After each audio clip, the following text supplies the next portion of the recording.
BNP কিন্তু একটা কথা বলে যে জাতীয় সরকার, তো জাতীয় সরকারের রূপরেখার মানে তো হচ্ছে যে আপনি সবাইকে নিয়ে কাজ করতে চান। সবাইকে নিয়ে যখন আপনি কাজ করতে চাইবেন তখন তো সকলকে এই জায়গাটা ধারণ করার মতো একটা স্পেস তো তাকে দিতে হবে। পিআর পদ্ধতির সিস্টেমটাই হচ্ছে এটার জন্য বৈজ্ঞানিক এবং এটার জন্য একটা উপযুক্ত পদ্ধতি।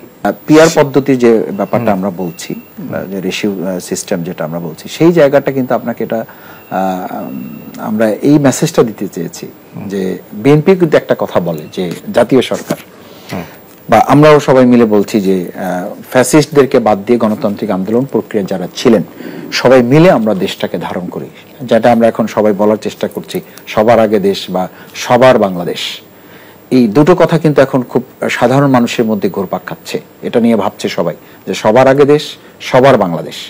এই দুটো কথাকে যদি আপনি কম্বিন করতে চান তাহলে আপনি এই পিআর পদ্ধতির সিস্টেমটাই হচ্ছে এটার জন্য বৈজ্ঞানিক এবং এটার জন্য একটা উপযুক্ত পদ্ধতি।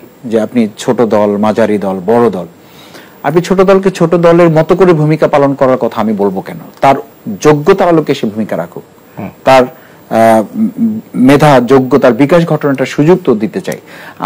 আমরা যেটা বিগত 18 বছর বলে আসছি যে আমাকে আপনি মাঠে খেলতে না দিয়েই যদি অযোগ্য ঘোষণা করেন তাহলে তো এটা আমার প্রতি জাস্টিস করা হচ্ছে না। দ্বিতীয় হচ্ছে জাতীয় সরকার বলতে আমরা কি বুঝাই? জাতীয় সরকার বলতে তো আমরা বুঝাই যে দেশ গড়ার কাজে স্বাধীনতা, সার্বভৌমত্ব অক্ষুণ্ণ রেখে এটাকে ধারণ করে জনগণের পারসেপশনটাকে ওন করে যারা কাজ করবে আমরা তাদের সবাইকে নিয়ে কাজ করতে চাই।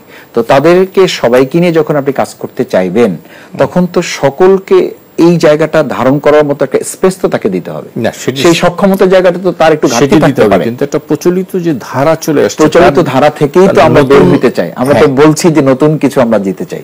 এই নতুন কিছু দেওয়ার এই নয় যে আপনি মানে পৃথিবীতে আরো কয়েকটা রাষ্ট্র আছে, বহু রাষ্ট্র এরকম আছে, বহু রাষ্ট্রে আছে, এবং আমাদের দেশেও এখন আমরা কিন্তু এই পদ্ধতিটা দিয়েছি আমাদের নিজস্ব একটা জরিপের ভিত্তিতে। আমরা সাধারণ মানুষের কাছে গিয়েছি, তাদের পারসেপশনটা আমরা নিয়েছি। তারাও মনে করে যে আমাদের গণতান্ত্রিক প্রক্রিয়া, ধরেন আমাদের সাথে যে দলগুলো, যে আমাদের 18 দল বলি বা আমাদের গণতান্ত্রিক মঞ্চ বলি বা 12 দলীয় জোট বলি, এই যে 20-25টা রাজনৈতিক দল আমরা একসাথে কাজ করেছি, এই দলগুলো কি সমান হবে? সমান হবে না। তো সমান হওয়ার অর্থ এই নয় যে তাকে আপনি কোনোভাবেই আন্দোলনে নিয়েছেন, স্টেজে নিয়েছেন, কিন্তু তাকে আপনি আর রাষ্ট্র পরিচালনায় সংসদীয় পদ্ধতিতে আমরা যে যাচ্ছি সেই পদ্ধতিতে তাকে আপনি অ্যাটেন্ড করাতে সুযোগ দিচ্ছেন না, বা সুযোগ সে পাচ্ছে না। সুযোগ পাওয়া মানে কি ক্ষমতার অংশীদারিত্ব, ক্ষমতার দেওয়া, ক্ষমতার অংশীদারিত্ব না দিলে আর বাইরে থেকে সে অংশগ্রহণ করবে কিভাবে? তাকে তো অংশগ্রহণ করার সুযোগ দিতে হবে। আমি তো বলছি জাতীয় সরকার করছি, আমরা তো বলতেছি মানুষকে যে আমরা জাতীয় সরকারের একটা রূপরেখা দিচ্ছি। তো জাতীয় সরকারের রূপরেখার মানে তো হচ্ছে যে আপনি সবাইকে নিয়ে কাজ করতে চান না, কিন্তু বিষয়টা এরকম মানে সকলকেই দিতে চান কিছু না কিছু ক্ষমতার অংশীদারিত্ব। আমরা সকলকে দিতে চাই না, আমরা দিতে চাই যে প্রত্যেকটা দল তার যতটুকু সে ধারণ করে। আমরা ইতিমধ্যে নিশ্চয়ই আপনি জেনেছেন যে আমরা 300 আসনে আমাদের প্রার্থী ঘোষণা দিয়ে আমাদের কার্যক্রম চলমান রয়েছে। এটার অর্থ আবার এই নয় যে আমরা তাহলে পিআর পদ্ধতির সিস্টেমের কথা বলছি কেন। এর অর্থ হচ্ছে আমাদের নির্বাচনী প্রস্তুতির কাজ চলমান, একটা এটা সাংগঠনিক প্রক্রিয়া। আর একটা হচ্ছে যখন জাতীয় ঐক্যমত্যের প্রশ্ন আসবে তখন তো এটা আলোচনার ভিত্তিতে সিদ্ধান্ত হবে না। মানে জামাত ইসলামী তার দুর্বলতা সবলতার প্রশ্ন না, প্রশ্ন হচ্ছে যে আমরা জনগণের অংশগ্রহণের ভিত্তিতে একটা রাষ্ট্র পরিচালনার নতুন ডাইমেনশনটা দিতে চাই। সেই জায়গাটা আমরা মনে করি যে অংশীদারের ভিত্তিতে তাদের অংশগ্রহণমূলক রাষ্ট্র পরিচালনার ভূমিকা থাকা উচিত। মানে আপনার শুধু ক্ষমতায় থাকলেই রাষ্ট্র পরিচালনায় মানে ভূমিকা রাখতে পারবে, ক্ষমতার বাইরে থাকলে বা সেটা রাখার সুযোগ নাই না। এটি কেন ভাবছেন না? ক্ষমতার বাইরে আর ভিতরে থাকার প্রশ্ন না, প্রশ্ন হচ্ছে যে আমরা সকল দলগুলোকে সম্মিলিতভাবে ভূমিকা রাখার কথা বলছি। সেই জায়গায় আপনি যদি সে বিরোধী দলে বিরোধী দল যাওয়ার মতো হয় তো বিরোধী দলে যাবে, সে সবাই সরকারি দল হতে হবে এটা তো জরুরি নয়। আমি তো বলছি না যে সবাই সরকারি দল হবে, কিন্তু যেই লোকটাকে আপনি বা যে দলটাকে আপনি পার্টিসিপেটরি এখানে নিতে চান সংসদে, তাকে আমরা সুযোগ করে দিতে চাই কথা বলার, আমার ভুলটা ধরিয়ে দেওয়ার মতো একটা সুযোগ তার হাতে থাকুক। সেই জায়গাটা যদি আমরা তৈরি করতে চাই তাহলে তো এই পদ্ধতির বাইরে গিয়ে আপনি আর কোনো পদ্ধতিতে আপনার এই জাতীয় সরকারের যে রূপরেখার পদ্ধতি আপনি বলছেন সেটা তো আপনি এক্সিকিউট করতে পারবেন না। এক্সিকিউট করার জন্য এটাই হচ্ছে প্রক্রিয়া যে আপনি অংশগ্রহণমূলক বা পিয়ার পদ্ধতির সিস্টেমে তাদেরকে আপনার সুযোগ করে দিতে হবে। মানে জাতীয় নির্বাচনটা তো এই মুহূর্তে অপরিহার্য, কিন্তু আপনারা কেন স্থানীয় সরকার নির্বাচন চাচ্ছেন? আচ্ছা, মানে জাতীয় নির্বাচনটা যদি অপরিহার্য হয়, স্থানীয় নির্বাচনটা তার চেয়ে অপরিহার্য নয় কেন? কেন এটা আমি মনে করছি না। আজকে নাগরিক সুবিধার সাথে সম্পৃক্ত কি জাতীয় নির্বাচনগুলো নাকি স্থানীয় নির্বাচনগুলো? First question. দেখেন, একদম মানে তৃণমূল মানুষের সাথে নাগরিক সেবার সমস্ত বিষয়গুলো বলা যায় অলমোস্ট কলাপস হয়ে আছে। কোথাও কোথাও প্রশাসক দিয়ে কোন রকম এটা প্রশাসক নিয়োগ দিয়ে আপনি একজন প্রশাসকের কাছে কতজন মানুষ যেতে পারে, কতজন মানুষ কথা বলতে পারে? আমরা তো রাজনৈতিক কর্মীও যেমন, আমি কিন্তু একজন সাধারণ নাগরিকও বটে। এগুলো তো আমি প্রিন্স ভাই আমাদের জানার কথা, বুঝার কথা, যে বলা যায় যে মানে 5% 7% কাজ হচ্ছে এগুলো। নাম্বার 1। নাম্বার 2 হচ্ছে, যদি আপনি স্থানীয় নির্বাচন, জাতীয় নির্বাচন, জামাত ইসলামী শুরু থেকে এটা বলে আসছে, এটা ময়মনসিংহে প্রথম বলে নাই। জামাত ইসলামী যে রূপরেখা দিয়েছে,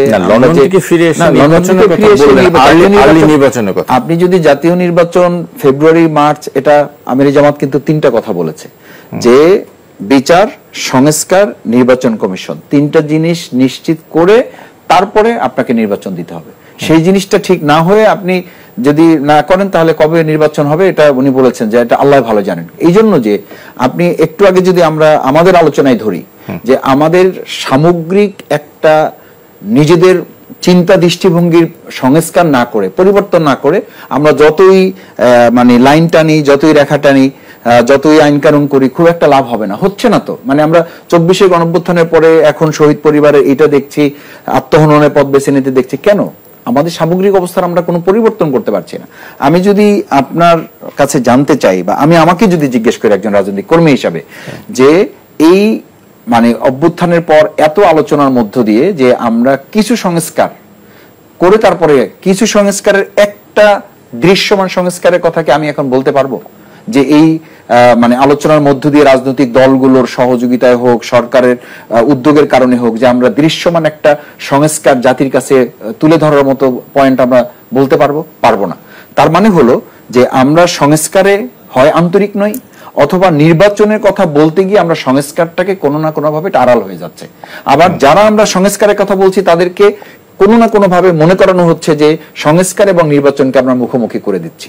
ব্যাপারটা কিন্তু তা না। ব্যাপারটা হচ্ছে, দেশ স্বাধীনের 53 বছর পর তো এরকম নির্বাচন তো জাতি পেয়েছে।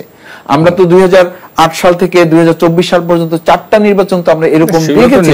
সেগুলো তো নির্বাচন না, তার আগের নির্বাচনের মধ্য দিয়ে তো এরকম রাজনৈতিক নেতৃবৃন্দ তো জাতিকে বহু কথা বলেছে।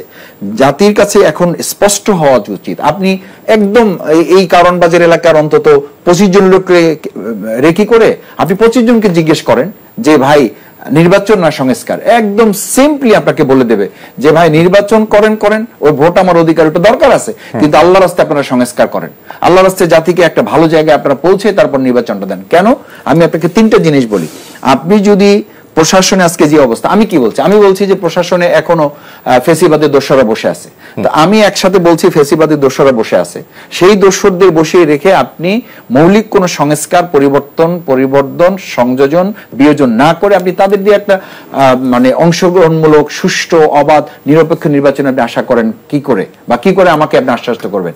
তৃতীয় হচ্ছে যে আপনি বিচারের জায়গায় যদি আওয়ামী লীগ আজকে দেখেন, তাদের মিছিল বড় হচ্ছে, তাদের নেতৃবৃন্দকে যারা একদম সরাসরি গুলি করার ভিডিও ফুটেজ আছে, যে সমস্ত লোকদের এই মানে অপকর্মের রেকর্ড আছে, সেই লোকগুলোর কত পার্সেন্ট আমরা গ্রেফতার করতে পারছি? তাদের অবৈধ অস্ত্র আমরা কতটা উদ্ধার করতে পারছি?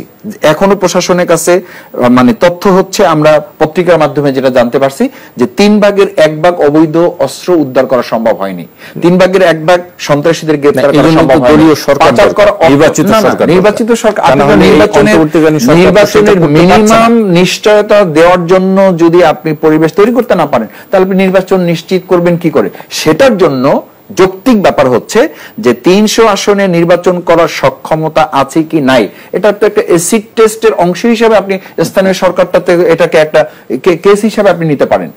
যে কেসটা, যে ইলেকশনটা স্থানীয়ভাবে হয়, ডিভিশনাল হয়, তো ডিভিশনাল করে তো আমরা বুঝার একটা সুযোগ থাকবে এই সরকারের সক্ষমতাটা কতটুকু আছে। মানে শেষ